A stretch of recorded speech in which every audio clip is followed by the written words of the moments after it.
All right, folks, week 4 is almost in the books. We have the Packers are up 7-0 already on the Cowboys. And then tomorrow night, we have the Jets and Dolphins, which I have absolutely no interest in watching. And the Bengals with the backup quarterback against the Broncos. But kind of a strange day of football today. A few surprises in there. And I was 3-2 on my picks this week, and I am now 9-11 for the season, creeping back up to 500. And if it weren't for that 0-5 start, I think we'd be in pretty good shape. But I want to talk about a few things tonight that really caught my attention. I'm going to start with this. The Chiefs absolutely hammer the Ravens today at home. And I think there's a couple different things going on here. Number one, I think the Ravens are reaching a point of no returns on the injury front. They lost so many guys on defense towards the end of the game. Lamar was hurt. Ronnie Stanley was hurt. They were already down 2 of their key starters on defense and lost a number more. They have lost so many guys on defense that they're almost becoming uncompetitive on the defensive side of the ball. They couldn't stop the Chiefs at all. And through 3 quarters today, the only stop that they had on defense was a missed field goal. Other than that, the Chiefs had scored every single time.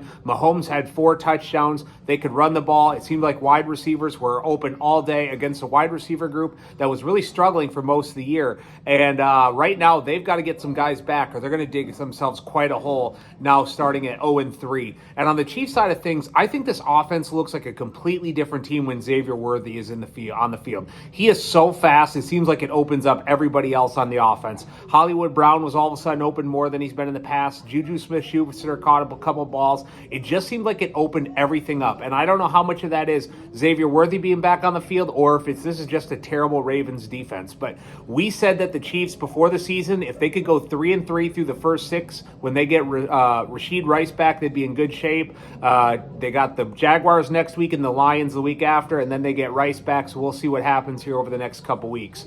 Number 2.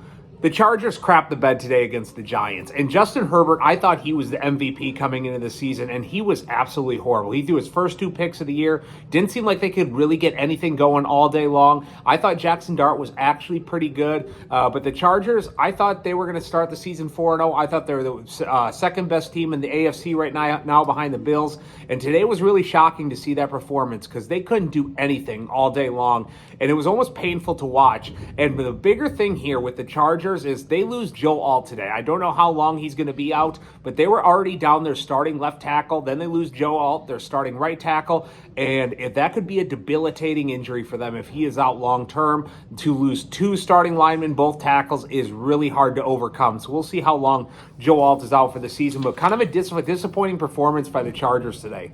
Number 3. I think the Eagles have the best roster in football. They had another block for a punt block for a touchdown today, and second week in a row in which the special teams really kind of saved the day for them. Last week they had the 2 block field goals. Today the block punt for a touchdown was really the difference maker in this game. But their offense can just get so bogged down sometimes. They couldn't do anything on offense basically the last 3 quarters of the game. They only had 200 yards of total offense. Saquon Barkley was under 3 yards per rush there throughout the game, and they just couldn't get anything going. And if you take away that block punt, I think this would have been a completely different story. I think they have the best roster in football, but it just seems like they've got to figure some stuff out on offense. It seems like they have a switch that they can turn on when they need it to, but there are some games where it is really tough to watch. Number 4. I'm starting to believe that the Steelers can actually win the NFC North. They win today versus the Vikings in Ireland.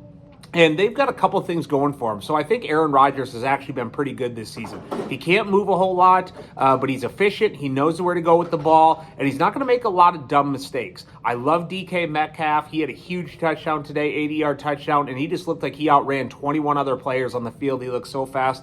And today was really the first day their defense showed up this season. They had 2 interceptions and 6 sacks. And if the Ravens can't get some stuff figured out and get some guys back, I am really starting to believe in the Steelers team that they can actually win the NFC North and make the playoffs.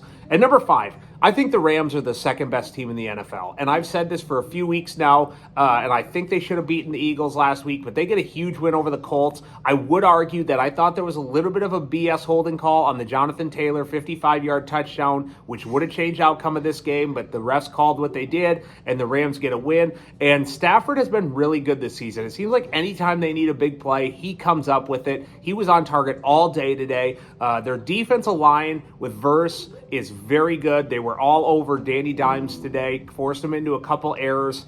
And it seems like Puka Nacua is open every single play. It seems like anytime I watch the Rams, every other play, the ball's going to him. And I don't know how, but he's just open all the time. So I really like what I'm seeing from the Rams. They have a huge game against the 49ers at Los Angeles this weekend, and we'll see what happens there. But that's my take on Week 4, and I'd be happy to hear everyone's thoughts, and we'll talk to you Wednesday night.